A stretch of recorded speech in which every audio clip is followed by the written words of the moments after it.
নিলয় নেহার চলে যাওয়ার দিকে তাকিয়ে মনে মনে কথাগুলো বলে। নেহাকে সে বিশ্বাস করতে শুরু করেছিল। নেহাকে সে ভালোবাসতে চেয়েছিল অন্ধকার জীবনটাকে সমাপ্ত দিয়ে নেহার ভালোবাসায় রঙিন জীবনের সূচনা করতে চেয়েছিল। দুজন কোথাও হারিয়ে গিয়ে একসাথে থাকবে। কিন্তু মানুষ সবসময় ভুল মানুষকে ভালোবেসে ফেলে। নারীরা আকর্ষণীয় হয়, সে চতুরতার সব পুরুষদেরকে ওরা নিঃস্ব করতে পারে, কাছে টেনে কষ্ট দিতে পারে, আবার অগাধ ভালোবাসা দিয়ে আগলেও রাখতে জানে। একটা নারী গোটা পরিবার সুন্দর করার ক্ষমতা রাখে, গুছিয়ে রাখতে জানে। কিন্তু নেহা কেন এমনটা করলো? নিলয় মুখে হাসি রাখলেও একটা উদাসীনতা, একটা ক্ষোভ, একটা অগাধ আকৃষ্টতা রয়েই গেছে। নেহার হাসি মাখা মায়াবী মুখটা ওর বারবার মনে পড়ছে। তখনই মনে পড়ছে ওর ছলনার চরিত্রটাকেও। জোরে একটা শ্বাস নেয় নিলয়। দেয়ালের সাথে মাথা ঠেকিয়ে সে হলদে আলোর মিটমিট করে জ্বলতে থাকা বাল্বের দিকে তাকিয়ে থাকে। আবারও মনে মনে বলে, নেহা, এমনটা না করলেই পারতে। নিলয়কে না চিনেই এমন কেন করলে? আচ্ছা, আমিও দেখি তুমি কতটা খেলতে পারো আমাকে নিয়ে। ভাইয়া, নিলয় এখন আমার কাছে বন্দি। নেহা বাড়িতে চলে আসে। সে বাড়িতে এসে সোজা তার ভাইয়ের রুমে যায়। জিসানকে ঘুম থেকে ডেকে তুলে কথাটা বলে। জিসানের চোখ মুখ যেন খুশির এক ঝিলিক দিয়ে উঠল। ডান পায়ে সে একদমই শক্তি পায় না। প্রচণ্ড ব্যথা অনুভব হয় তার। কোনো রকমের শোয়া থেকে উঠে নেহাকে কাছে ডাকে। নেহার মাথায় হাত রেখে বলে, আমার কাজটা তুই করে দিলি? ওর লাশটা কোথায়? আমি ওর লাশটা দেখতে চাই বোন। ওকে এখনো মারিনি আমি। ওকে মারার আগে তাকে নিয়ে একটু খেলতে চাই আমি। কেন মারিসনি? ভুল করেছিস তুই। ওকে তুই চিনিস না রে। ওকে যত দ্রুত পারিস মেরে ফেল, না হলে সে আমাকে মারবে, তাই তো? না, নিলয় আমাকে মারতে পারবে না। সে আমার সামনে কখনো মাথা তুলে তাকাবে না। সেটাই ব্যবস্থা করব। আর ওকে মারবো, তবে তোমার মতো কষ্ট দিয়ে। তুমি যেমন রোজ কষ্ট পাও, তেমনই সেও কষ্ট পাবে। ওকে ভালোবাসা দেখিয়ে সরে এসেছি। ওকে আমার মায়া জালে আটকে নিয়েছি ভাইয়া। সে চাইলেও বের হতে পারবে না। শরীরের ক্ষতটাকে মেনে নেওয়া গেলেও মনের ক্ষতটা মানে অনেক কঠিন। ওকে আমি কষ্ট দেব, শরীরে নয়, মনের গভীরে। তুমি চিন্তা করো না, সে আমার কিছুই করবে না। আমাকে রোজ দেখবে আর চলবে। মাইন্ড গেম আমিও পারি। এখন থেকে আমি না হয় ওর সাথে মাইন্ড গেম খেলবো। জিসান আর কিছু বলে না। নেহার দিকে শান্তির এক দৃষ্টি দিয়ে কিছুক্ষণ তাকিয়ে থাকে। জিসানের সাথে নিলয়ের পুরনো শত্রুতা আছে। জিসান এই জন্য নেহাকে বারবার নিলয়কে ধরার বা মারার জন্য বলতো। জিসানের সাথে নিলয় যা করেছে এবং কেন করেছে সেটা কেবল জিসান ও নিলয় জানে। নেহা এসবের কিছুই জানে না। যাই হোক, জিসান এখন হেসে বলে, আচ্ছা বেশ, আমিও চাই নিলয় কষ্ট পাক, যন্ত্রণায় মরুক সে। তবে আমি একবার ওকে দেখতে চাই। দেখবে, সময় হোক। নিলয়কে তো আমি তোমার সামনে আনবই। তুমি চিন্তা করো না ভাইয়া, তুমি রেস্ট নাও। ঠিক আছে, সাবধানে থাকিস। আর হ্যাঁ, নিলয়ের থেকে নিজেকে কিছুটা দূরে রাখিস। নেহা কিছু না বলে চলে আসে। নিলয়কে কিভাবে শাস্তি দেওয়া যায় সেসব ভাবতে থাকে নেহা। তখনই মনে পড়ে নিলয়ের একদম স্বাভাবিক থাকার চেহারাটা। এত কিছু হলো অথচ নিলয়ের একেবারের জন্য মন খারাপ হলো না। কিন্তু কেন? সে কি করতে চাইছে? তবে কি সত্যি নিলয়কে বাঁচিয়ে রাখাটা কি ভুল সিদ্ধান্ত? নেহা অনেকটা সকালেই থানায় চলে আসে। নিলয় ধরা পড়েছে এটা আন্ডারওয়ার্ল্ডের সবাই না জানলেও আন্ডারওয়ার্ল্ডে থাকা রাজ নামের একজন ভয়ঙ্কর লোক জেনে গিয়েছে।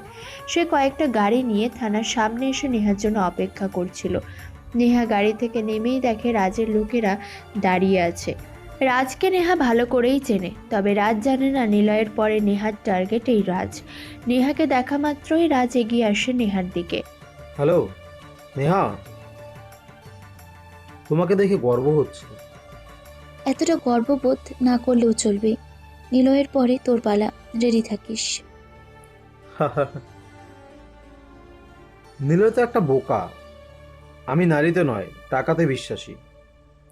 এবার পুরো আন্ডারওয়ার্ল্ড আমার, আর তুমি আমার কিছুই করতে পারবে না। তবে তোমাকে ধন্যবাদটা দিতেই হবে। আমার পথটা কত সহজ করে দিলে জানো? এই শালা নিলয়ের জন্য আমি ঠিকমতো ড্রাগস বিজনেস, নারী পাচার, ছিনতাই করতে পারতাম না। এখন সব সহজ হয়ে গেছে। প্লিজ নিলয়কে হয় মেরে ফেলো, নয়তো সারা জীবন জেলখানাতেই আটকে রাখো। মানে? মানে কিছুই না, তবে অনেক অনেক ধন্যবাদ। আর আমাকে তুমি কিছু করতেই পারবে না, কারণ প্রমাণ নেই তোমার কাছে। বাংলা একটা প্রবাদ আছে জানিস তো, বেশি বড় হলে ঝড়ে এসে পড়ে যায়। বেশি লাফাস না, নীলকে ঠিকমতো বুঝিয়ে দিস আমার ক্ষমতা। এরপর তোর পালা। আহ, বাদ দাও।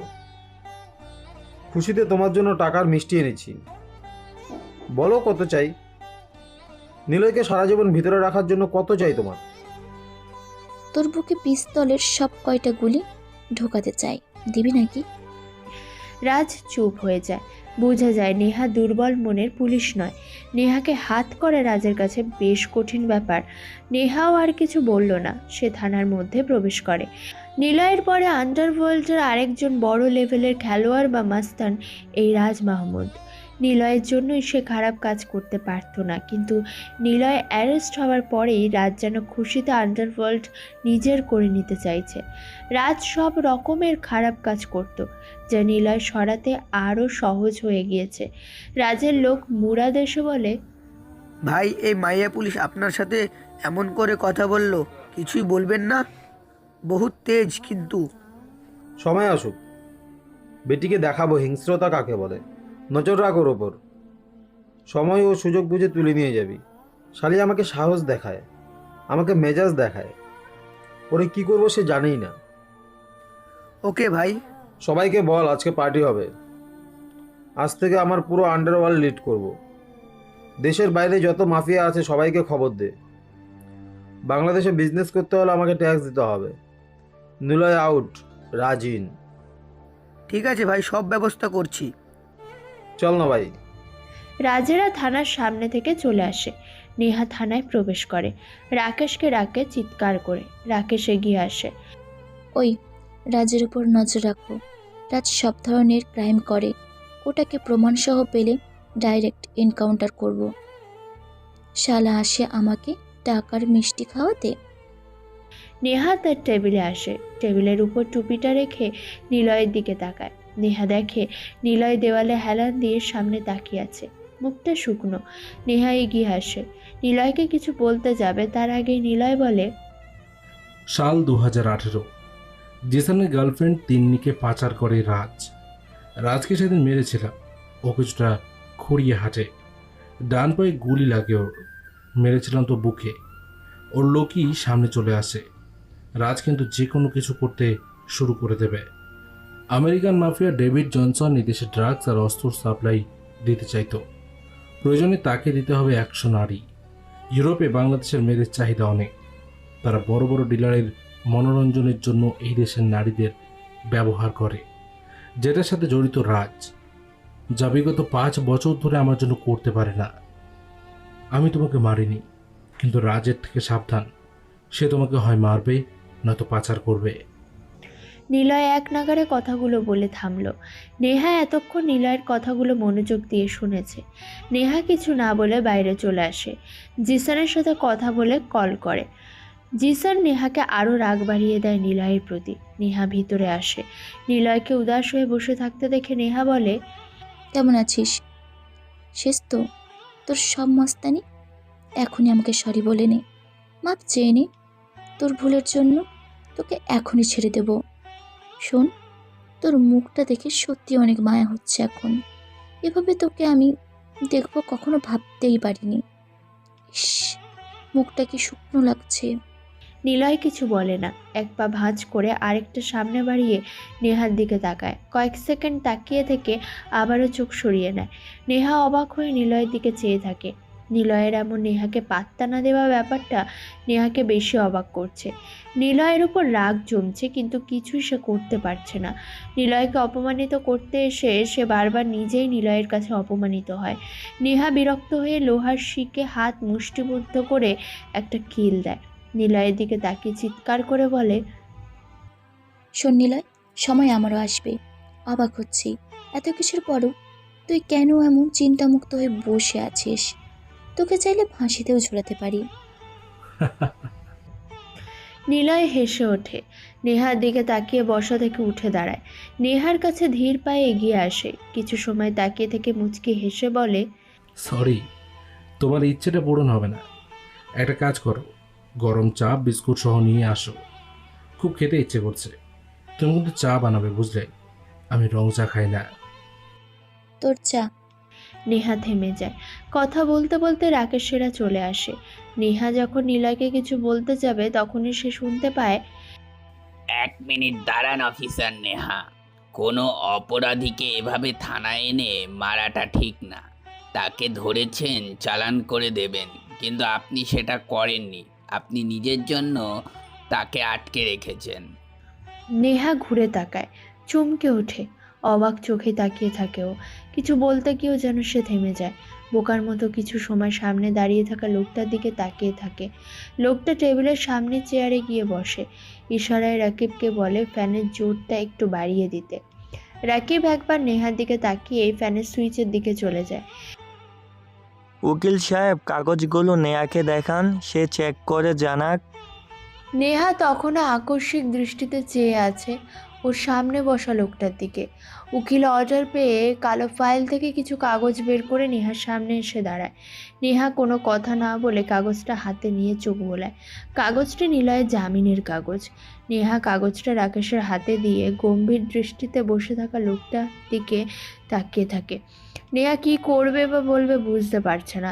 নিলয়ের বিরুদ্ধে প্রমাণ তার কাছে আছে, কিন্তু তবুও নিলয়ের জামিননামা কিভাবে আসে? তার বিরুদ্ধে অ্যারেস্ট ওয়ারেন্ট আছে। কি হলো মিস নেহা? নিলয়কে ছেড়ে দিন।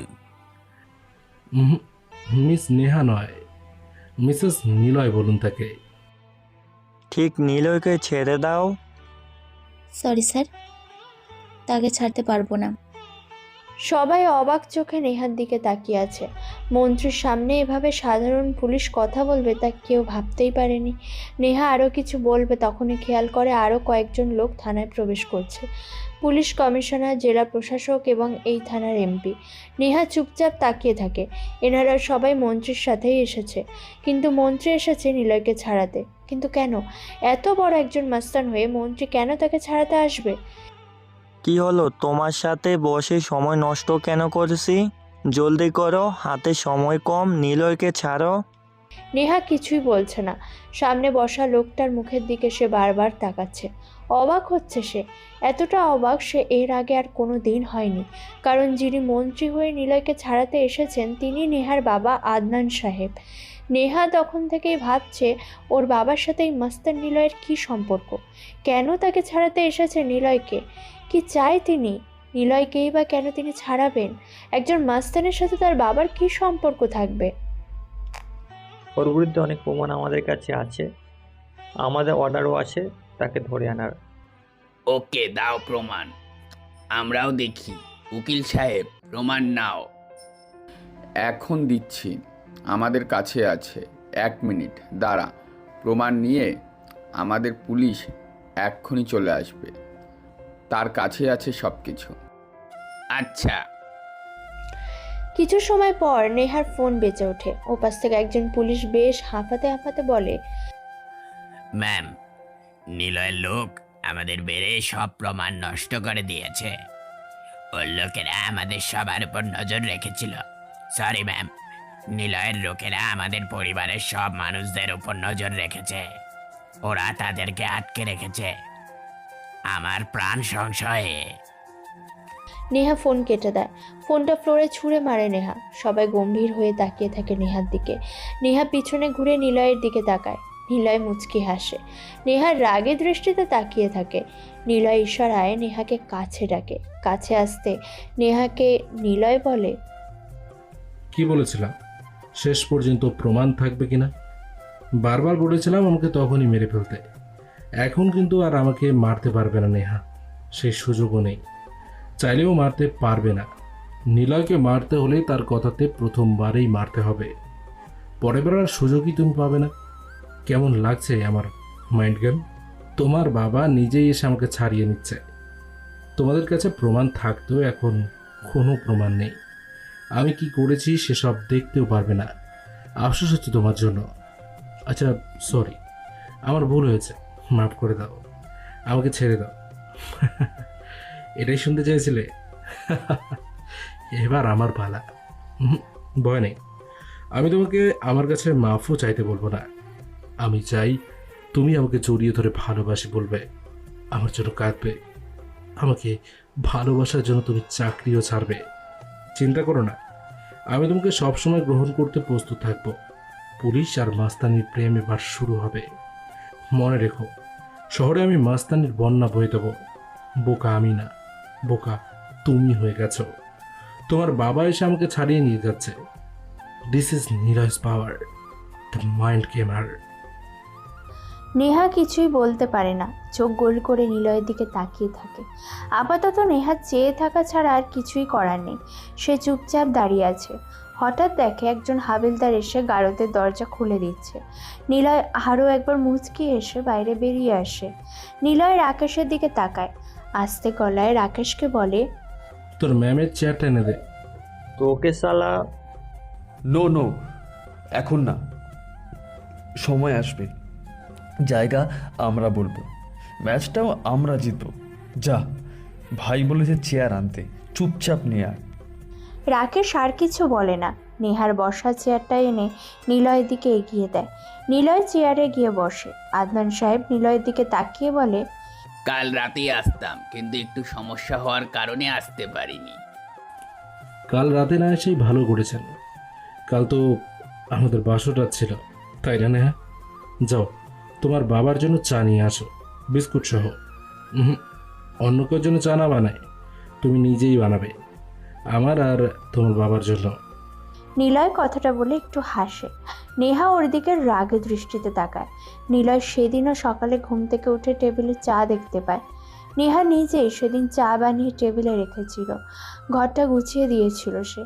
সেদিন তাকে সবাই দেখেছিল ভালোবাসার প্রদীপ বেশি, কিন্তু তারপরে সব কিছু এলোমেলো। নেহা চা নিয়ে আসে, নিজের হাতে বানিয়ে নিলয়কে দেয়। নিলয় তা খায় না, বসা থেকে উঠে দাঁড়ায়। আদনান সাহেবও বসা থেকে উঠে দাঁড়ায়। আচ্ছা তাহলে তুমি আসো, আমি যাই। ওকে। আদনান সাহেব চলে যায়। থানাটা মোটামুটি খালি হয়ে যায়। নিলয় নেহার কাছে এসে দাঁড়ায়, নেহার পকেটে হাত দেয়। সিগারেটের প্যাকেট থেকে একটি সিগারেট বের করে ওর থেকেই আগুন নিয়ে জ্বালালো। এক নিঃশ্বাসে সিগারেট টেনে নিয়ে ধোঁয়াগুলো নেহার মুখের উপর ছেড়ে দিয়ে বলে, নিলয় তোমার কাছে রাখবে, তোমার সাথে কথা বলবে, কিন্তু তুমি রাখবে আর চলবে। প্রশ্ন জাগতে, তাই না? আমি তোমার বাবার সাথে কি করছি, বা তোমারই বাবা আমাকেই কেন ছাড়াতে এলো? আরে এটাই তো মাইন্ড গেম। যাই হোক, একটা ছোট মাইন্ড গেম তোমাকে বলি। তোমার ভাইয়ের ওপর আমার লোকেরা নজর রেখেছিল, এমনিতেই তুমি ছেড়ে দিতে। তুমি 4 বছর ধরে আমার পিছনে ঘুরে এটাই জানলে না যে আমার যার সাথে একবার পরিচয় হয় তার ব্যাকগ্রাউন্ড কি, পরিবারের কে কে আছে, কোথায় থাকে, কেন সে এসেছে, সব কিছুর খবর আমি নিয়ে রাখি। তুমি এই লাইনে বড্ড কাঁচা একজন খেলোয়াড়, এখনো সময় আছে নিলয়কে ভালোবাসো।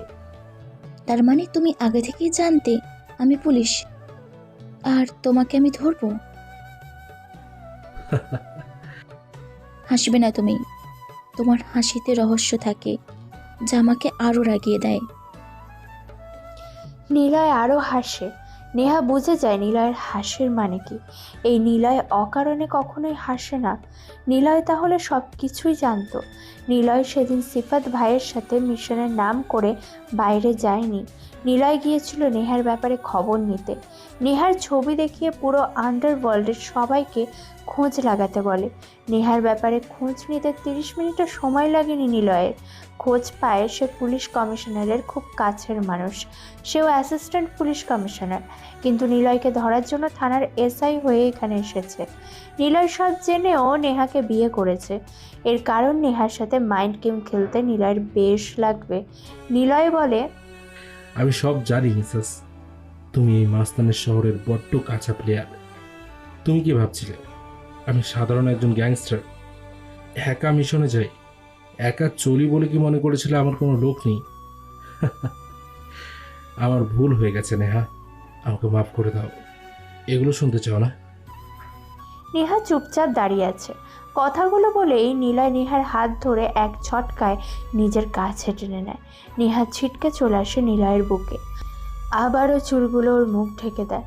নিলয় এবার ফু দেয় না, বাম হাত দিয়ে জড়িয়ে ধরে ডান হাত দিয়ে মুখের উপর থেকে চুলগুলো আঙুল দিয়ে সরিয়ে কানে গুঁজে দিতে থাকে। নিলয়ের ঠোঁটে সিগারেট। নেহার চোখের দিকে তাকিয়ে থাকে অনেকটা সময়। আজব ব্যাপার, নেহাও নিলয়ের চোখের দিকে তাকিয়ে থাকে।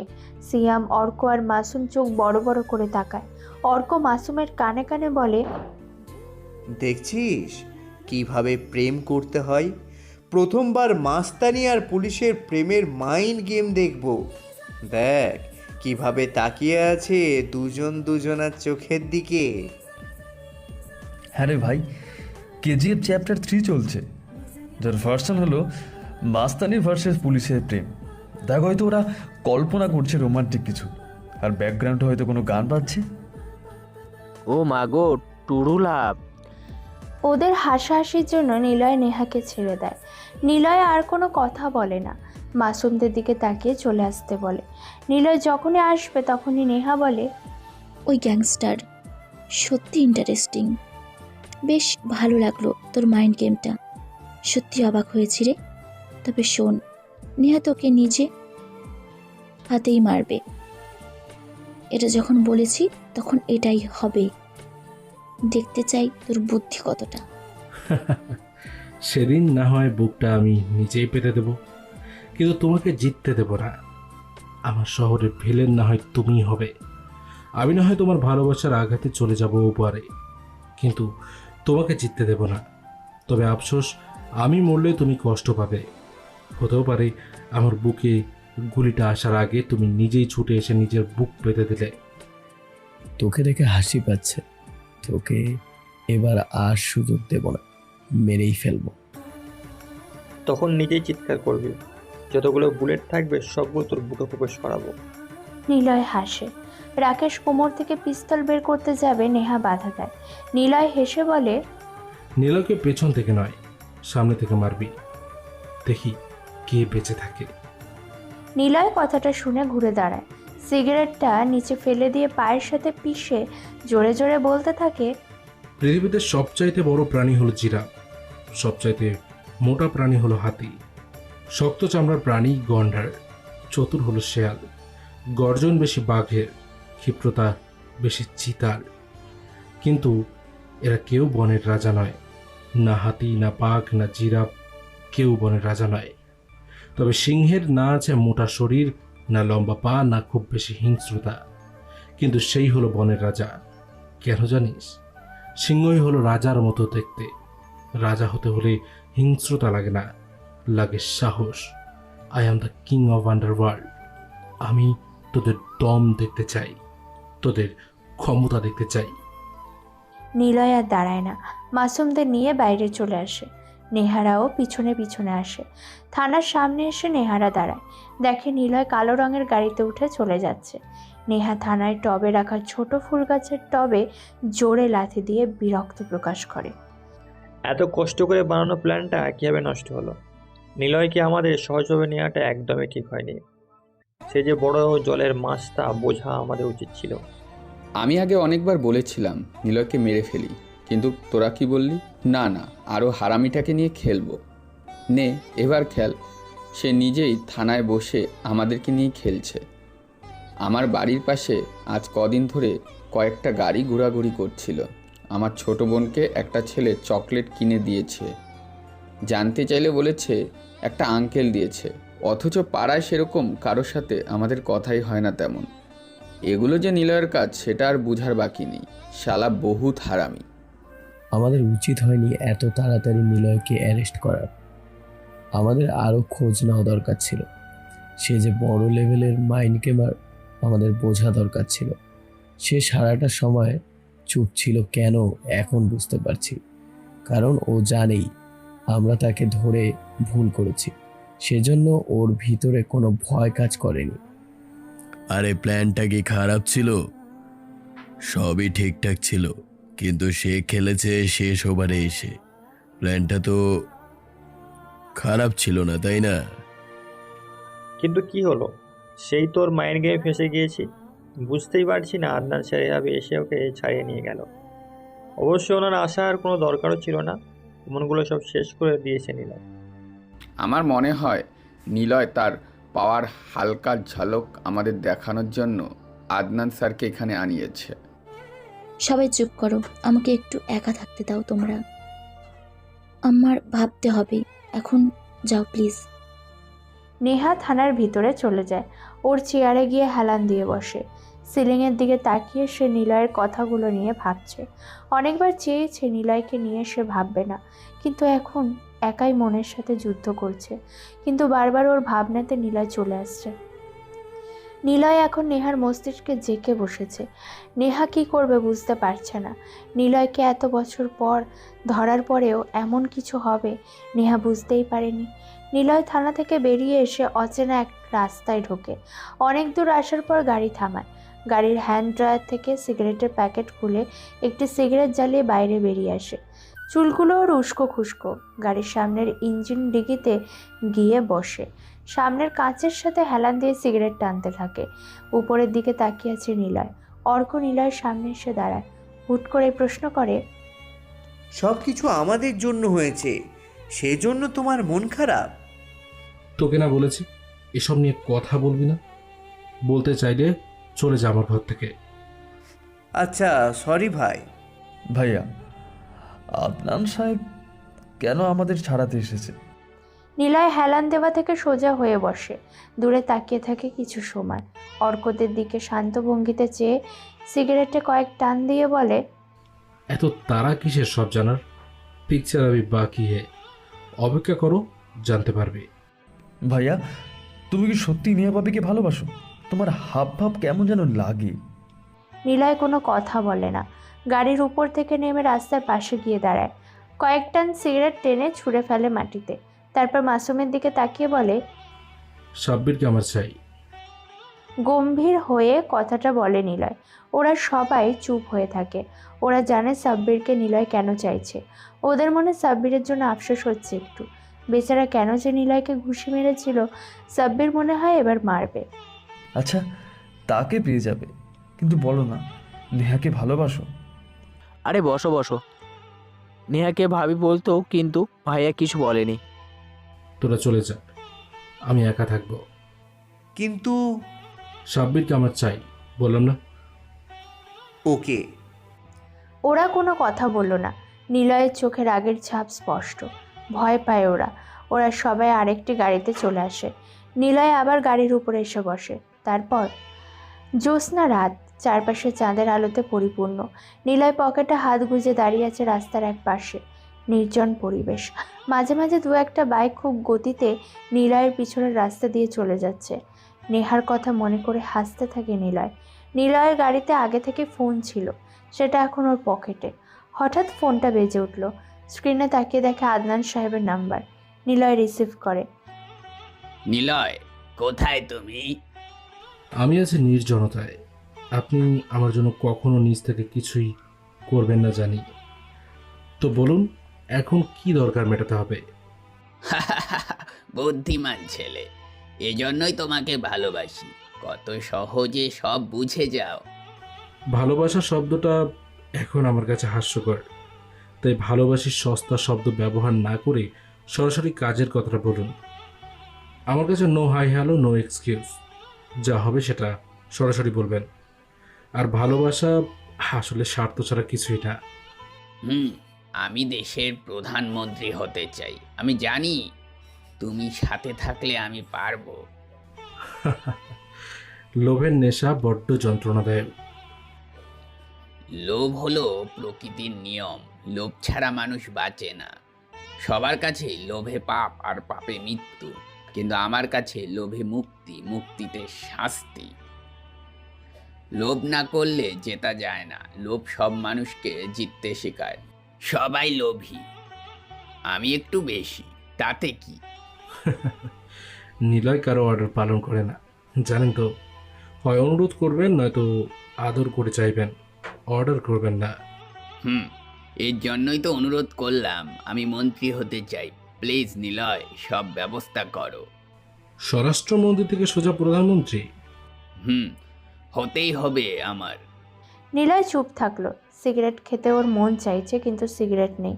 পকেটে হাত গুলছে, কিন্তু কিছুই নেই। আদনান সাহেব নিলয়ের উত্তরের জন্য অপেক্ষা করছে। সবাই হয়তো ভাবছে আদনান সাহেব একজন ছোট মন্ত্রী, আর মাস্টার নিলয় তার উপকারের জন্য একসাথে থাকে। কিন্তু না, ওনাদের সম্পর্কের মধ্যে একটি বড় রহস্য আছে, যা শুধু আদনান সাহেব আর নিলয়ই জানে। কিন্তু কখনো সেই সম্পর্কটাকে সামনে আনে না দুজন, যেটা সবার কাছে একটা রহস্য। আদনান সাহেব বলল, কাজটা অনেক কঠিন, কারণ বর্তমানে যে প্রধানমন্ত্রী মিস্টার আকাশ মাহমুদ, তার আন্ডারে কাজ করতে আন্ডারওয়ার্ল্ডের আরেকজন বড় মাপের কিলার রাজ।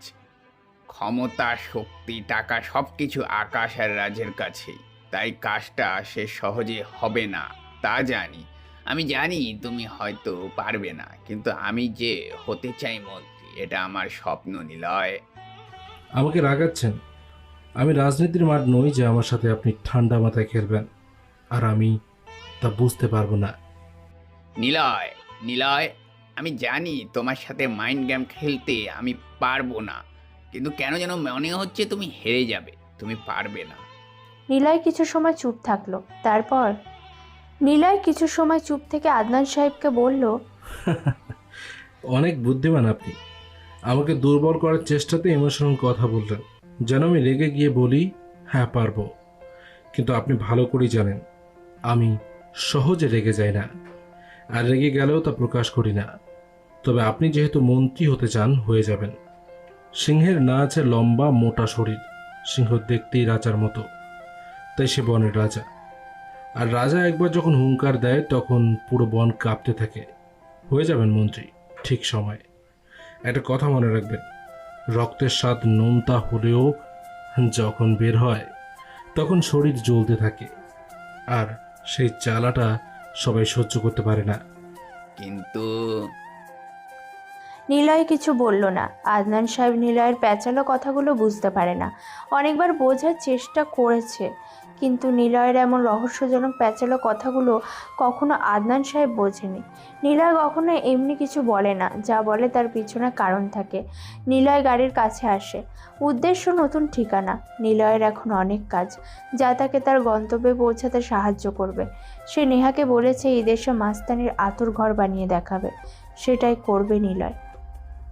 নেহা সোফাতে বসে আছে, জিসান সামনের সিটে বসা। নেহার হাতে পেপার, কাচের টেবিলে আস্তে করে রাখছে, আবার হাতে তুলছে। গম্ভীর হয়ে বসে আছে সে। ভাই বোন দুজনে চুপ অনেকটা সময় ধরে। জিসান আর চুপ থাকে না। জিসান রাগী চোখে তাকিয়ে নেহাকে বলল, তোকে আগেই বলেছিলাম নিলয়কে বাঁচিয়ে রাখিস না, মেরে ফেল, কিন্তু তুই তো শুনলি না আমার কথা। সবাই যখন নিশ্চিন্ত বন্দুকের সামনে থেকে মরবেই, তখন তারা ভয়ে আর্তনাদ করতে থাকে আর চিৎকার করে বলতে থাকে আমাকে ছেড়ে দাও।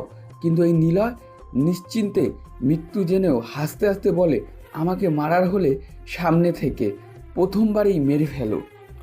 যদি আমি বেঁচে যাই, তোমাকে মারার জন্য পরের বার কোনো সুযোগ রাখবো না। তুই নিলয়ের মাইন্ড গেম সম্পর্কে জানিস না। ও কখনো কোনো প্রমাণ রাখে না, শত্রুকে বাঁচিয়ে রাখে না, আর যাদের বাঁচিয়ে রাখে তাদের মনে ভয় ধরিয়ে রাখে। যেমন আমি চাইলেও কিছু করতে পারবো না। এতটা কাছে পেয়েও কেন নিলয়কে ছেড়ে দিলি? জানিস না নিলয় এখন কি করতে পারে? তোর জন্য টেনশন হচ্ছে রে। ভাইয়া, তুমি হয়তো নেহাকে চেনো না। নেহা কাউকে সামনে থেকে মারার চেয়ে তার সাথে ইমোশনাল নিয়ে খেলতে ভালোবাসে।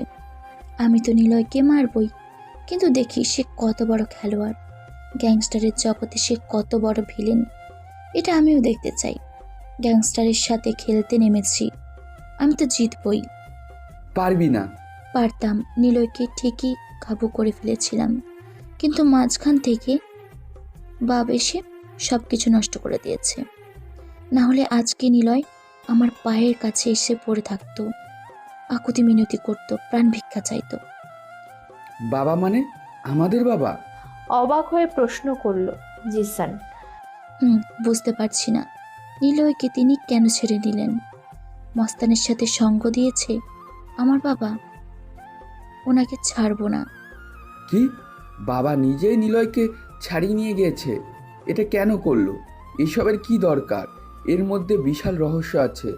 না হলে বাবা তো এমন কিছু করবে না। কিন্তু কি সেই রহস্য? আজ তার ক্ষমতা বলে এত বড় গ্যাংস্টারকে তিনি ছাড়িয়ে নিয়ে গেলেন, কিন্তু তিনিও বেশি দিন এই ক্ষমতা দেখাতে পারবে না। ওরা দুজন কথা বলছে এমন সময় বাড়ির উঠান থেকে একটি গাড়ির হর্ন শুনতে পেল ওরা। দরজার দিকে তাকালো দুজন। টি শার্টের সাথে জিন্স প্যান্ট পরা কেউ একজন বাড়ির মধ্যে প্রবেশ করে। নেহা দরজার দিকে তাকিয়ে আছে। ওদের বাড়ির মেইন দরজা দিয়ে প্রবেশ করে নিলয়। নিলয়কে দেখেই নেহা 1000 ভোল্টের শক খায়। নেহা বসা থেকে উঠে দাঁড়ায়, কোমর থেকে পিস্তল বের করে নিলয়ের দিকে তাক করে ধরে। নিলয় একটু মুচকি হাসলো। কোনো কথা না বলে সোফাতে গিয়ে বসে নিলয়। টেবিলের উপর আপেলের বাটি থেকে একটা আপেল তুলে কামড় বসায়। সোফাতে হেলান দিয়ে পায়ের উপর পা তুলে বসে আপেল খেতে শুরু করে সে। জিসান চিৎকার করে ওঠে, ওই শালা তুই এখানে? নেহা, পিস্তলটা আমার কাছে দে। ওর বুকে সব কয়টা গুলি ঢুকিয়ে দেই, এখানেই মারা যাক। তুই এখানে কেন? Relax bro. আর আমি তো তোমার শালা না, তুমি আমার শালা। আমি তোমার দুলাভাই হব। তুই এখানে কেন? তুই আমার সামনে আসলি কোন সাহসে? একটু মাস্তানি করতে আসলাম গো। তাছাড়া এটা তো আমার শ্বশুরমশাইয়ের বাড়ি, আসতেই পারি। দেখ নিলয়, তুই ভাবছিস তোর পেছনে মন্ত্রীরা আছে বলে বেঁচে যাবি বারবার। এটা কখনো হবে না। হাসছিস কেন? নিলয় কখনো মন্ত্রীর পাওয়ারে চলে না। নিলয় সিদ্ধান্ত করে দেয় কে মন্ত্রী হবে আর কে হবে না। বরং দেশের সব মন্ত্রীরা এই নিলয়ের পেছনে ঘুরে তাকে কেনার জন্য। কিন্তু নিলয় সে একা থাকতে পছন্দ করে। চুপ শালা, বেরিয়ে যা বাড়ি থেকে। বরকে কেউ শালা বলে না, আর এটা আমার শ্বশুর বাড়ি। আমি এখানে থাকবো, ঘুমাবো, যা খুশি করব। আমি জামাই এ বাড়ির। নেহা পেপার ওয়েট হাতে নিয়ে কাঁচের টেবিলে ছুঁড়ে মারে। টেবিলটা ভেঙে কাঁচগুলো ছিটকে পড়ে চারিদিকে। আবির স্থির হয়ে বসে থাকে। আপেলটা বেশ তৃপ্তি নিয়ে খেতে থাকে সে। দুজন মানুষ ওর উপর বিরক্ত। এতে নিলয়ের কোনো পাত্তাই নেই, কোনো ভ্রুক্ষেপও নেই।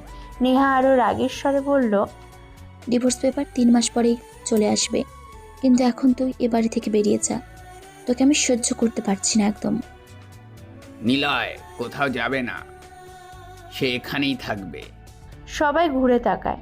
আদনান সাহেব বাড়ির ভিতরে প্রবেশ করলেন। সোজা এসে নিলয়ের পাশে বসলো।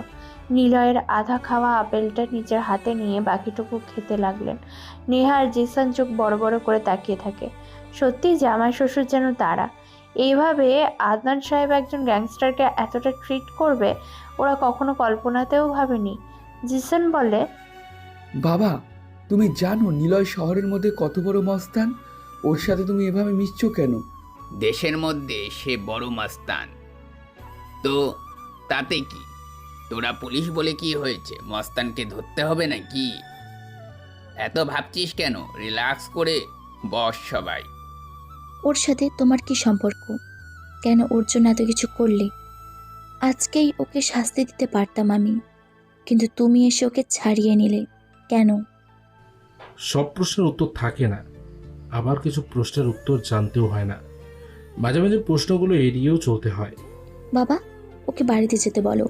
আমার সহ্য হচ্ছে না, যেতে বলো, নাহলে আমি ওকে। সে কোথাও যাবে না, এখানেই থাকবে। নিলয়ের উপর ডান পাশের রুমটা নেহার, ওখানে থাকবে তুমি। কোনো সমস্যা হলে আমাকে জানাবে। আদনান সাহেব কথাটা বলে চলে গেল সেখান থেকে। নিলয় বসা থেকে উঠে দাঁড়ালো। জিসানের কাছে আসে। জিসানের পকেটে হাত গুজে দিয়ে সিগারেটের প্যাকেট বের করলো। প্যাকেট থেকে একটা সিগারেট বের করে নিজের লাইটার দিয়ে জ্বালিয়ে সিগারেটে টান দিতে থাকে। দুজন বড় পর্যায়ের পুলিশের সামনে দেশের সবচাইতে বড় মাস্তান দাঁড়িয়ে সিগারেট টানছে। পুলিশেরা জানে নিলয়ের মাস্তানি সম্পর্কে, কিন্তু কারো কাছে কোনো প্রমাণ নেই। নিলয় নেহার কাছে আসলো। নেহার নাক ধরে একটু টেনে দেয়। নেহা সাপের মতো ফোঁস করে উঠল। নিলয় সিগারেটের ধোঁয়াগুলো নেহার মুখে ছুঁড়ে দিয়ে বলল, তোমার বাড়িতে থেকে পুরো দেশে আমি মাস্তানির রাজত্ব করব। তুমি, তোমার পুলিশ আমার কিছুই করতে পারবে না। আর একটা কথা, ভালো তো তুমি আমাকেই বাসবে। 3 মাস কেন, 3 কোটি বছরও যদি তুমি বেঁচে থাকো, আমাকে ডিভোর্স তো দূরে থাক, আমার সঙ্গ তুমি ছাড়বে না। এটাই গ্যাংস্টারের চ্যালেঞ্জ। আর আমি নিলয় একবার যা চ্যালেঞ্জ করি, সৃষ্টিকর্তা ছাড়া নিলয় নিচে তা বদলায় না। রেডি থেকো নতুন কিছুর জন্য। তোমার সাথে নতুনভাবে সব শুরু হবে। নিলয় কথাগুলো বলে উপরের ঘরের দিকে চলে যায়। নেহা আর জিসান নিলয়ের চলে যাওয়ার দিকে তাকিয়ে থাকে, কিন্তু কেউ কোনো কথা বলার সাহস পায় না। বললেও তাতে নিলয়ের কিছু আসে যাবে না। নিলয় এখন নতুন মাইন্ড গেম খেলতে ব্যস্ত। কে কি বলল নিলয়ের তো দেখার সময়ও নেই। নেহা বিরক্ত হয়ে উপরের দিকে গুলি ছুটতে যাবে, তার আগেই জিসান নেহাকে আটকায়, নিজের বোনকে সামলে নেয়। তারপর রাজ বসে আছে আকাশের সামনে। আকাশ গম্ভীর হয়ে তাকিয়ে আছে রাজের দিকে, কারণ রাজকে তিনি একটি কাজ দিয়েছিলেন, যা করতে পারেনি রাজ কখনো। কাজটা হলো নিলয়কে মেরে ফেলার, কিন্তু রাজের সাহস হয়নি নিলয়কে মারতে। রাজ চেষ্টাও করেছিল নিলয়কে মারার, কিন্তু পারেনি। নিলয় একজন ঠান্ডা মাথার মাস্তান, তবে অনেক ভয়ঙ্কর। নিলয়কে চেনা অনেক কঠিন। তাকে মারার আগে নিলয়কে চেনা দরকার, যা একটি কঠিন কাজ। আকাশ অনেকজনকে নিলয়কে মারার কন্ট্রাক্ট দেয়, কিন্তু আকাশের সেই লোকগুলো ব্যর্থ। আকাশ গম্ভীর গলায় বলল, তোমাকে নিলয়কে মারার কাজ দিয়েছি, তুমি পারলে না। স্যার, নিলয় এখন জেলে, রাতেই ধরা পড়েছে।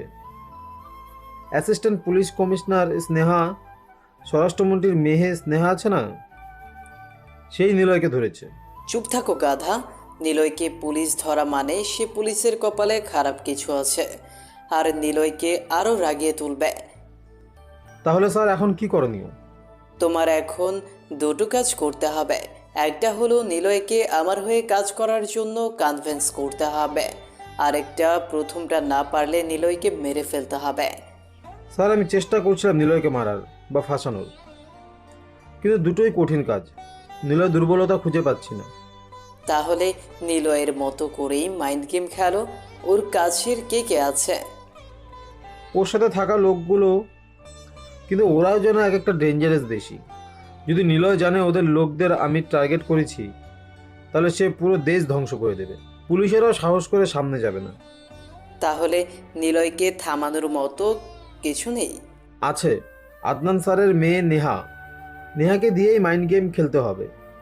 নেহা নিলয়কে ধরেছিল, কিন্তু ওপর মহলের চাপ পড়ে নিলয়কে ছাড়তে হয়, যদিও নেহার কাছে প্রমাণ ছিল না। ওকে, নেহাকে দিয়েই তবে আমাদের কাজটা করতে হবে। আদনান সাহেবকে তুলে আনার ব্যবস্থা করো, বাকি প্ল্যান কাজ এমনিতেই হবে। ওকে, এটা পারবো। তারপর নেহার কাছে খবর পাঠানো হবে যে তার বাবাকে তুলে আনা হয়েছে, নিলয় করেছে এটা। তখন নেহা আসবে, এর মধ্যে আমরা আদনান সাহেবকে মেরে ফেলবো, নিলয়কে ফাঁসাবো। নেহা নিলয়কে ধরে নিয়ে যাবে তার বাবার খুনি হিসাবে। প্রমাণ আমরাই দেব, বাকিটা আপনি সামলাবেন। রাজ মন্ত্রী অফিস থেকে বের হলো। ওর মাথায় এখন অনেক চিন্তা। আদনান সাহেবকে তুলে আনতে হবে গোপন জায়গাতে, সেখানেই সব কিছু করতে হবে। নিলয়কে ফাঁসানোর প্ল্যান করে রাজ। আদনান সাহেবকে মেরে নিলয়কে ফাঁসাবে। নেহা যেন ভাবে নিলয় আদনান সাহেবকে মেরেছে। এরকম একটা প্ল্যান মাথার মধ্যে সাজাতে থাকে রাজ। এদিকে নিলয় বিছানায় এসে শুয়ে পড়ে।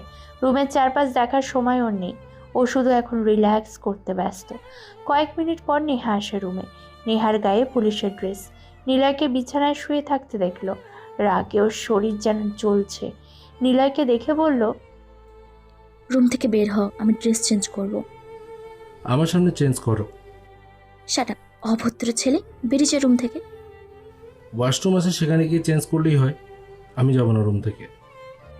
তোকে আমি ভালোবাসো, কিন্তু এখন সেটা প্রকাশ করছো না। সমস্যা নেই, পরে করো। তোকে আমি এনকাউন্টার করে মারবো, সবগুলো গুলি তোর কপালে আর বুকে প্রবেশ করাবো। আচ্ছা, সেটাও করো, কিন্তু সময় হলে। এখন আসো, দুজনে প্রেম করি। নিলয়ের হাসি শুনে নেহা আরও রেগে যায়, কিন্তু কিছুই বলল না। নেহা জানে নিলয়ের সাথে এখনও যত বেশি কথা বলবে তত বেশি নিলয় তাকে রাগাবে, আর নেহা রাগলে নিলয় সেটারই মজা নেবে। তাই কাপড়ের আলনা থেকে ড্রেস নিয়ে নেহা ওয়াশরুমে চলে যায়। নিলয় নেহার রুম দেখতে থাকে, অগোছালো রুম। মনে মনে বলে, নারী কত অভিনয় করতে পারে। যে নারী নিজের রুম গোছায় না, সে গিয়েছিল নিলয়ের বাড়ি সুন্দর পরিষ্কার করতে। ড্রেসিং টেবিলটা ওয়াশরুমের দরজার কাছে। নিলয় নেহার অগোছালো রুম গোছানোর কাজ শুরু করে। নেহা যেমনটা ওর বাড়িতে গিয়ে রুম গুছিয়েছিল ঠিক তেমনভাবে গোছাতে থাকে। ড্রেসিং টেবিলটা অগোছালো। নিলয় ড্রেসিং টেবিলের ডান পাশে গিয়ে গোছাতে থাকে। দরজার লকের জায়গাতে হাত দিয়ে নিলয় টেবিলের ধুলোগুলো পরিষ্কার করার প্রস্তুতি নেয়। ঠিক এমন সময় নেহা দরজা খোলে।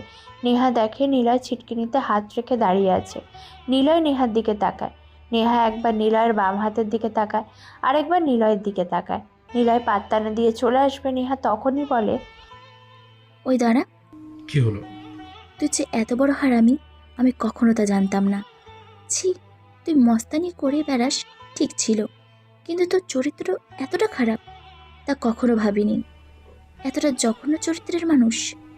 মানে দেখো নেহা, তুমি ওকে মাস্তান, খারাপ, ভিলেন যা খুশি বলছো মেনে নিয়েছি, কারণ আমি সেগুলো করি। কিন্তু আমার চরিত্র নিয়ে বাজে কিছু বলবে না। আমি কখনো কারো দিকে খারাপ দৃষ্টিতেও তাকাইনি। তাই এসব কথা না বলে কি হয়েছে বলো। তোর লজ্জা করছে না এভাবে বড় গলায় কথা বলছিস?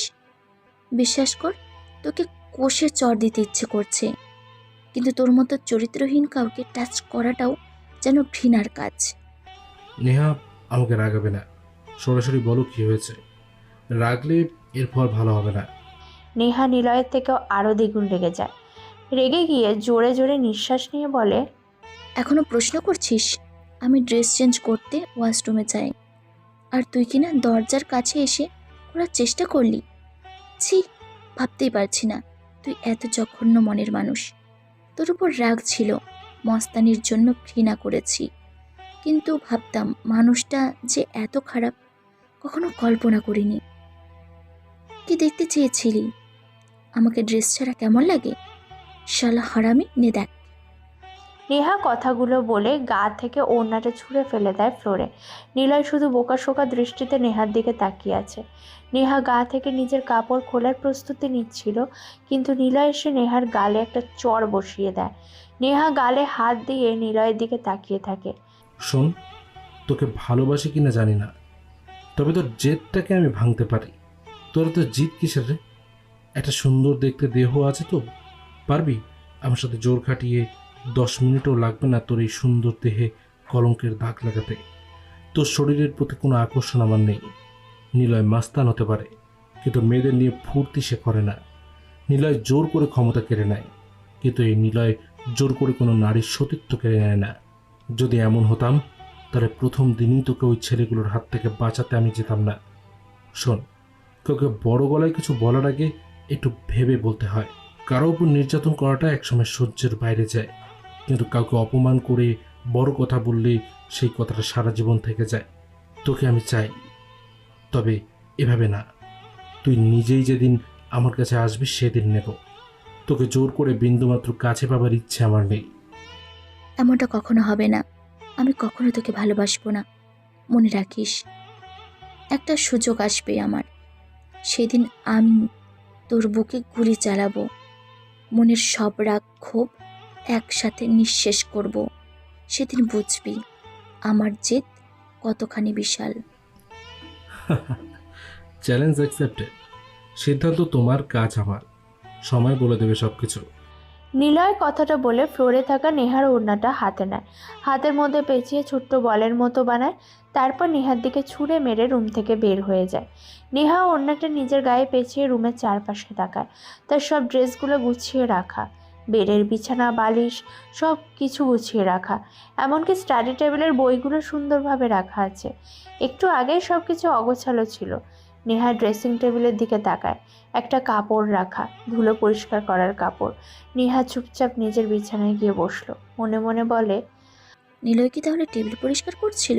আমি তাকে ভুল বুঝেছি। আকাশ নিজের পার্টি অফিসে বসে আছে। আকাশ বর্তমান প্রধানমন্ত্রী, খুব বুদ্ধিমান একজন সে। পলিটিক্স বুদ্ধি দিয়ে করে, নিজের শত্রুকে পলিটিক্স ব্রেইন দিয়ে শেষ করে দেবে। তাও শত্রুরাও বুঝতে পারে না। উনি সিগারেটে আগুন জ্বালালেন। ওর পার্টি অফিসের কেবিনে একমাত্র রাজের প্রবেশের অনুমতি আছে। রাজ আকাশ স্যারের রুমে প্রবেশ করলো। স্যার, আদনানকে তুলে আনার জন্য আর নিলয়কে মারার জন্য যে কিলারকে এনেছি।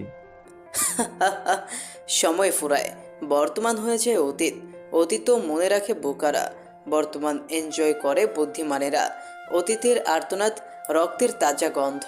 বর্তমানে আমি চুপচাপ তবে হিংস্র। আপনার কথার মানে আমি বুঝিনি। It's called mind hack. কথা কেউ বুঝুক না বুঝুক, কিন্তু মনোযোগ দিয়ে শোনা বা পড়াটা হলো মাইন্ড হ্যাক। আমার কথার রহস্য খুঁজতেই শোনা, না হলে রহস্যের মধ্যে পড়ে মরে যাবে। আমার খুব কাছের একজন, সে আমাকে বলেছে আদনান সাহেব নাকি আমাকে সরিয়ে মন্ত্রী হতে চায়। ওর এত বড় সাহস, ও আমাকে সরিয়ে ও নিজেই এই চেয়ারে বসতে চাইছে। আদনানকে তো ভেবেছিলাম নিলয়ের জন্য তুলে আনবো, কিন্তু সে তো এখন নিজেই মরতে চলছে। কাউকে মারতে হলে হয় তাকে সরাসরি মেরে দিতে হবে, সেটা না পারলে ইমোশনে আঘাত করতে হবে। বাঙালি ধর্ম আর ইমোশনে আঘাত সহ্য করতে পারে না। তুলে আনো ওটাকে। রাজ কাকে যেন ফোন করলো, সে কাকে যেন ডাকলো। একটা ছেলে আকাশ স্যারের কেবিনে প্রবেশ করে। আকাশ ছেলেটাকে ভালোভাবে দেখলো। রাজের দিকে আকাশ স্যার তাকাতে রাজ বলল, এর নাম শুভ, একজন ভয়ঙ্কর মস্তান কিলার।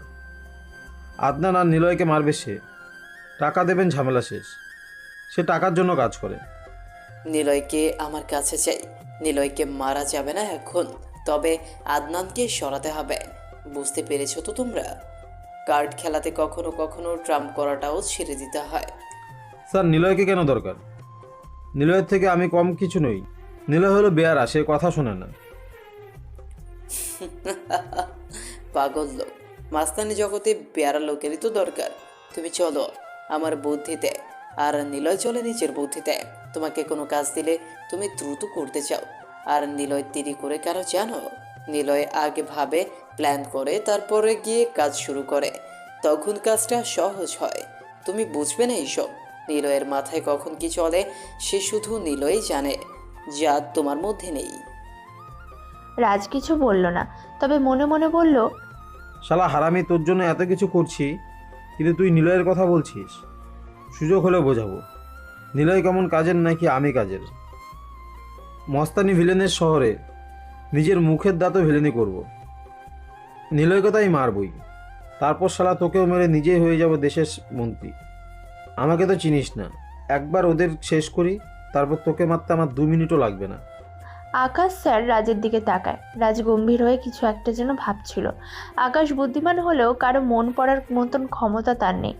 মন তো কেবল স্রষ্টাই পড়তে পারে, তিনি সব জানেন। মানুষ তো শুধু এক্সপ্রেশনের দাস, তিনি যেভাবে চালান মানুষ সেভাবেই চলে। ওকে স্যার, আপনি যা বলবেন, নিলয়কে এনে দেবো আমি, বাকিটা আপনার কাজ। গুড, টাকাটা সময় মতো পেয়ে যাবে।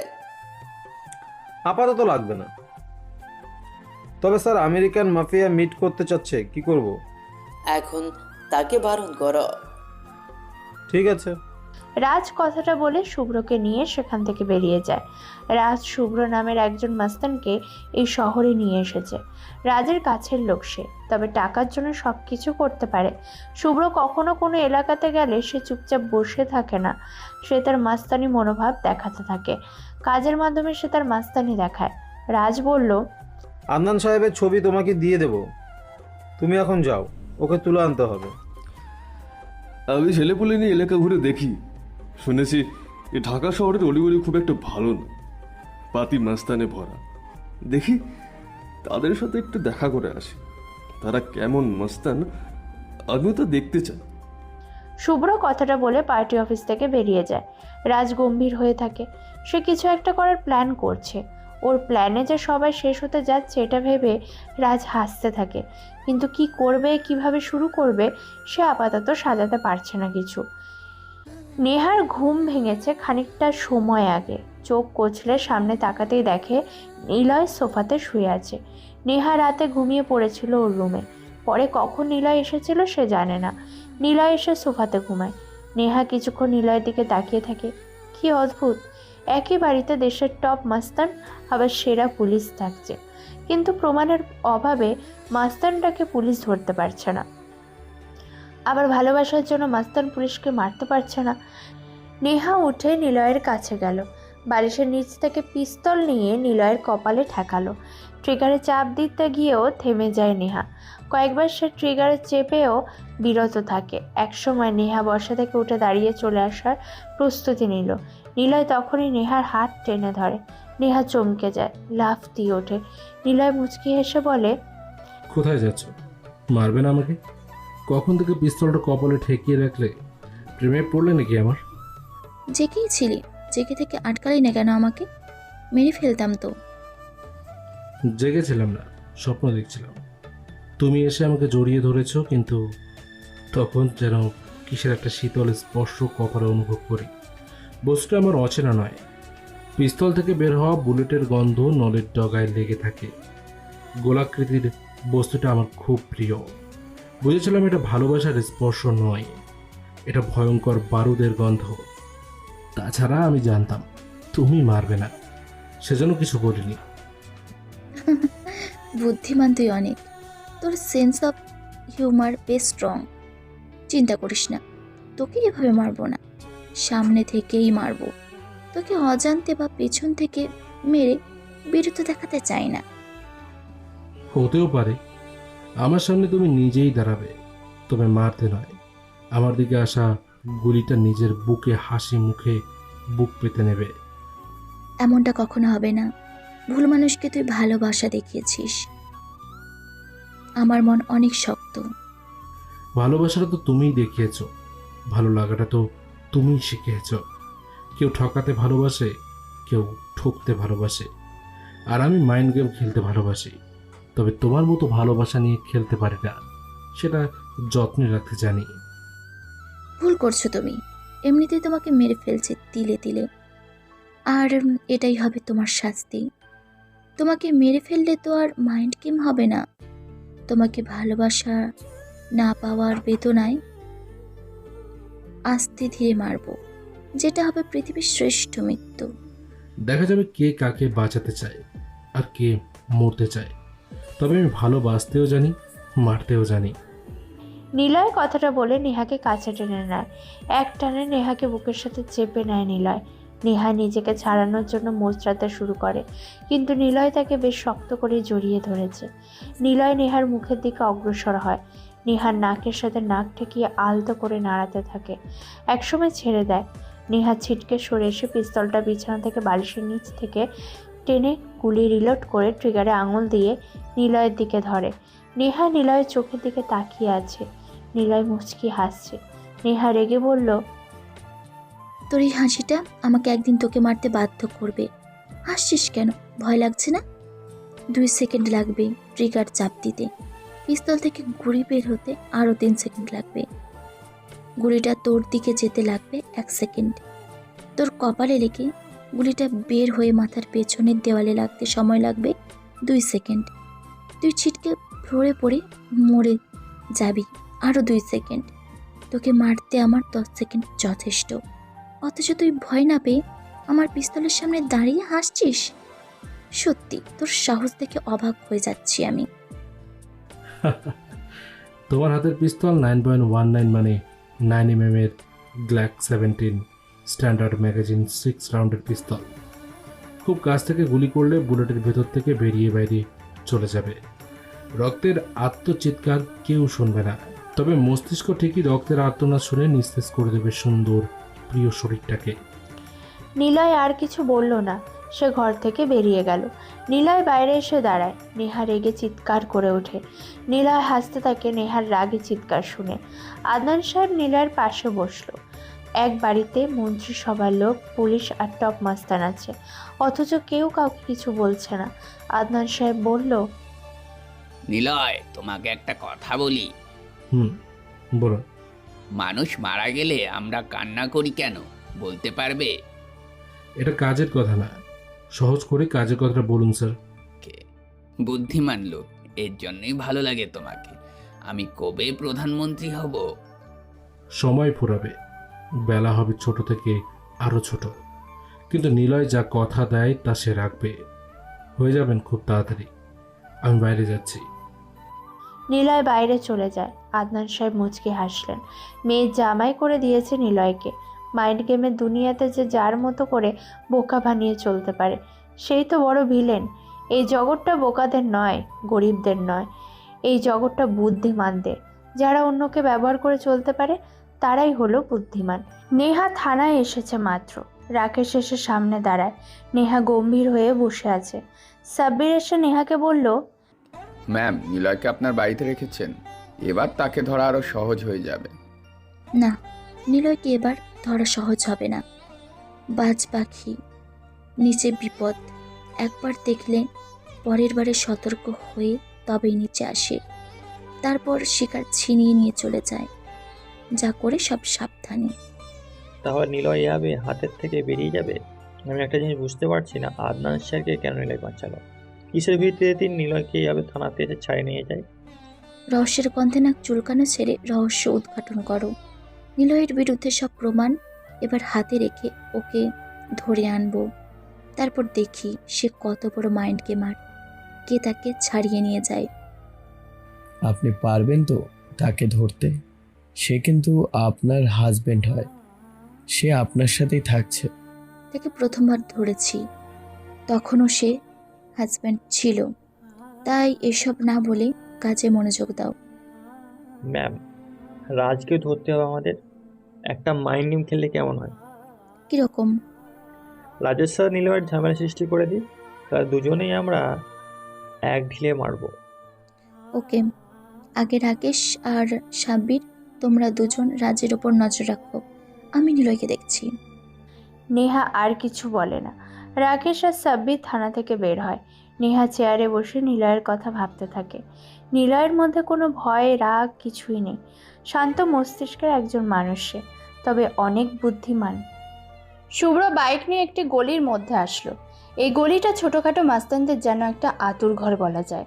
শুভ্র বাইক থেকে নেমে দাঁড়ালো। দূর থেকে কয়েকটা ছেলে ওর দিকে এগিয়ে আসে। শুভ্র একটি সিগারেট জ্বালালো। ছেলেগুলো এসে শুভ্রের সামনে দাঁড়িয়ে বলল, কি মামা, এলাকার নতুন নাকি? আগে তো এখানে দেখিনি, তাই এখানে কেন? হ্যাঁ নূতন, তবে কেন? এলাকায় ঢোকার জন্য অনুমতি নিতে হবে নাকি? নিতে তো হবেই। এখানে শুধু নিলয় ভাই আর রাজ ভাই আসতে পারে, অপরদিকে কেউ আসবে না, কারণ এটা অনেকের ডেঞ্জারাস এরিয়া। পুরনো ভাইদের মনে রেখে কি হবে? নতুন ভাই এসেছে, আর সে কেন এসেছে জানিস? তোদের নিলয়কে তো মারতে এসেছি আমি। শরীফ সহ বাকিরা হাসতে শুরু করলো। হাসি থামিয়ে ওরা সবাই একসাথে শুভ্রের সামনে পিস্তল বের করে। শুভ্র কিছুটা ভয় পায়, কারণ সে একা এসেছে আর ছেলেগুলোর হাতে পিস্তল। নিজেকে সামলে নিয়ে গম্ভীর হয়ে বলে, এসব খেলনা পিস্তলের ভয় দেখিয়ে হবে না, এসব নিয়ে ছোট থেকেই খেলা করি। ছেলেগুলো শুভ্রকে ঘিরে ধরে। পিস্তল নিয়ে শুভ্রের মাথা সোজা ধরতেই সেখানে হঠাৎ একটি মেয়ে এসে দাঁড়ালো। মেয়েটার গায়ের শার্ট পরা।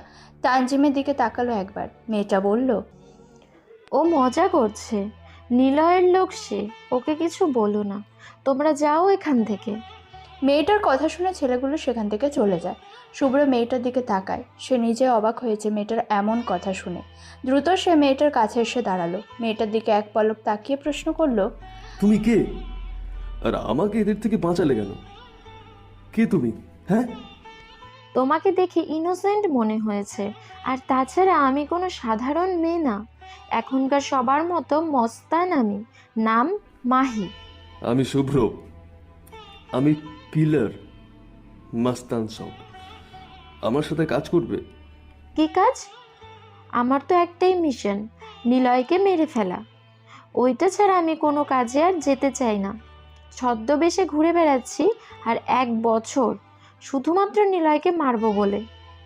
নিলয়কে মারতে ওর দলের সাথেই যোগ দিয়েছি, কিন্তু নিলয়কে কখনো দেখিনি। তুমি এত সহজে নিলয়কে মারতে পারবে না। বেশ মজার ব্যাপার তো। আমি নিলয়কে মারতে এখানে এসেছি, আর তুমিও নিলয়কে মারতে চাও? তাহলে আর দূরত্ব কিসের? মিশন শুরু করি, চলো বন্ধু হই।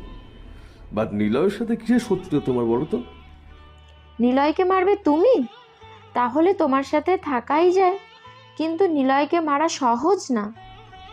কেন সহজ না? সবই সহজ। ওর কাছের লোককে তুলে আনবো, তাহলে হয়ে যাবে। ওকে, দেখা যাক কিভাবে তুমি নিলয়কে মারতে পারো। মাহির কথা শুনে শুভ্র হাসল। তবে শুভ্র একটা সঙ্গী পেয়েছে। দুজনেরই একটাই টার্গেট, নিলয়কে তারা মারবে। তবে শুভ্র মারবে টাকার জন্য, আর মাহি কেন মারবে তার কারণ জানা যায়নি। শুভ্র মাহিকে সাথে নিয়ে নেয়। দেখা যাক না ওরা দুজন এক হয়ে কী করতে পারে। নিলয় রাস্তার পাশে এসে দাঁড়িয়েছে। কয়েক মিনিট পর সেখানে অর্করাও চলে আসে। তবে নিলয় থেকে দূরে রাস্তার বিপরীত পাশে অর্ক, সিয়াম আর মাসুম দাঁড়িয়ে থাকে। নিলয় মেইন রাস্তার পাশে সে দাঁড়িয়ে গাড়িগুলো দুপাশ থেকে যেতে ও আসতে দেখছে। নিলয়ের মনে অনেকগুলো প্রশ্ন, সবটা নেহাকে ঘিরে নয়। তবে নেহাকে নিয়ে একটাই কথা সে ভাবছে, নেহা কি আমাকে সত্যি ভালোবাসেনি? নেহা কেন এমন করলো? ভালোবাসা চেয়েছিলাম, সে তো চাইলেই আমাকে এই পথ থেকে সরাতে পারত। কিন্তু না, নেহা আমাকে এই পথে আরও প্রবেশ করিয়ে দিয়েছে। এখন সে এবার আসল রূপটাকে দেখবে। মাস্তানির শহর বানিয়ে দেবো আমি। নিলয় কথাগুলো ভাবছে। হঠাৎ নিলয়ের পাশে একটা 50 লাখ টাকা দামের গাড়ি এসে থামে। নিলয় একটু ঘুরে তাকায় সেদিকে। 3জন ছেলে গাড়ি থেকে নামলো। গাড়ির সামনে ডিগিতে এসে 2জন দাঁড়ালো। 3জন ছেলের মধ্যে একটু লিডার গোছের ছেলেটা বলল, এ তো মাল, ওই যে দেখ 2 নাম্বার যে গলিটা দেখা যাচ্ছে, ওইটা বরাবর একটু এগিয়ে যাবি। ইংলিশ মালও পাবি, আবার সুন্দরী মেয়েও পাবি। ওখানে যে কুদ্দুসকে আমার নাম বলবি, বলবি যে ফারাত এসেছে, রাতে 3টে কচি মেয়ে পাঠিয়ে দেয় যেন। আর এখন দামি ইংলিশ মদের বোতল 3টে নিবি। মাম্মা, আজ তাহলে রাতে খেলা হবে? খেলা হবে। দেশে এসে কি করলাম? বাপের টাকা আর ক্ষমতা যদি মানুষকে না দেখাই তাহলে কি চলবে? জলদি যা। তোরা দাঁড়া, আমি আসছি। নিলয় 3জনের কথা শুনে মুচকি হাসলো। সেখান থেকে ও চলে আসার জন্য পা বাড়াতেই শুনতে পেল, বাবা 2 দিন ধইরা এক বেলা কইরা কোনো রকম আমার মাইয়ারে নিয়ে হাঁধা পেটে আছি। মানুষের কাছে যাইয়া হাত পাততে পারি না। খেল লাইগা চা বানাইয়া আনছি। আমার মাইয়া ভালো চা বানাইতে পারে, এই চা বানাইয়া দিছে, আমি বেচতে আইছি। 1 কাপ খাইয়া দেখেন, খুবই ভালো হইব। নিলয় তখনও চলে যাচ্ছিল, কিন্তু গাড়ির ডিগিতে বসে থাকা ফারাদ নামে ছেলেটা চিৎকার দিয়ে বলে ওঠে, শালামা হারামি, তোর চায়ের আমি মা। তুই জানোস কয় লাখ টাকা দামের গাড়িতে তোর 2 টাকার চা ফেলেছিস? তোর চা সহ তোর মেয়েকেও আমি।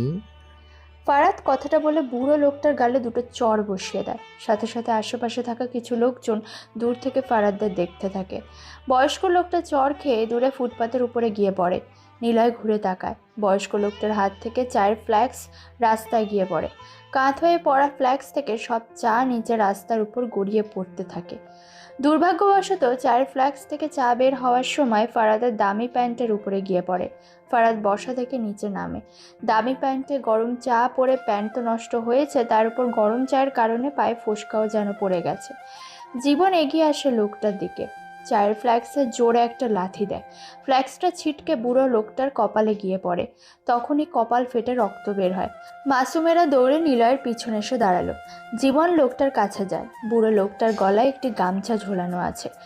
জীবন গিয়ে লোকটার হাতে বুট জুতোর চাপ দেয়। বুড়ো লোকটা জোরে চিৎকার দিয়ে ওঠে। কতগুলো লোক পাশে দাঁড়িয়ে দেখতে থাকে। নিলয় কোমরে হাত দিয়ে পিস্তল বের করে এগিয়ে যাবেই তখনই অর্ক বলে, ভাই প্লিজ যেও না, তুমি গেলে ছেলেগুলো ওখানেই মরবে। এবার তুমি থানায় যাবে। নেহা কিন্তু এবার আর কোনো সুযোগ দেবে না, সে কিন্তু সুযোগের অপেক্ষাতে আছে। আমাকে ছেড়ে দে, নেহাকে তো পরে দেখবো, শালাগুলোকে আগে। নিলয় কথাগুলো বলে ওদের থেকে নিজেকে ছাড়িয়ে নেয়। নিলয়কে ওরা চারজন আটকায়। ফারাদ গাড়ি থেকে নামে, বুড়ো লোকটার কাছে গিয়ে গালে আরও একটা চড় বসিয়ে দেয়। লোকটা দাড়ি ভর্তি মুখ বেয়ে যেন কষ্টে নোনতা অশ্রু নিচের দিকে গড়িয়ে পড়ে। ফারাদ বলে, শালা তুই জানিস তোর কলিজা থেকে আমার কাপড় আর গাড়ির দাম বেশি? এর মূল্য কত জানিস তুই? শালা গরিব ছোট লোকের জাত। বাবা, আমারে মাফ কইরা দেন, আমি বুইরা মানুষ, ভুল হইয়া গেছে। আমারে মাইরো না, ঘরে একখান মাইয়া আছে, তারে বিয়া দিতে হইব, এর লাইগা টাকা দরকার, চা বিক্রি করতে আইছি। চুপ শালা, তোর মেয়েকে সহ তোকেও বুঝিয়ে দেব আমি কে। তোর মেয়েরে আমার লগে পাঠাই দিবি, একবারে অনেক টাকা পাবি। কি কও বাবা, আমার মেয়ে অমন না। চুপ কর, তোর মেয়েরে আমি বিক্রি করে দেব, টাকা পাবি বুঝছস। নে ওঠ, তোর মাইয়ারে নিয়ে আয়। জীবনে যা ওর সাথে, ওর মেয়ে আনবে না হয় হালার পুত্রে গাড়ি কিনে দিতে হবে, নয়তো এখানে ওরে পিষে মারবো। বাবা দয়া করো, আমার মেয়েকে ছাইরা দাও, আমি গাড়ি পরিষ্কার করে দিচ্ছি। বাই, তোরে আমি এখানে গুলি করে মারবো, বুঝছিস? যা বলছি কর শালা।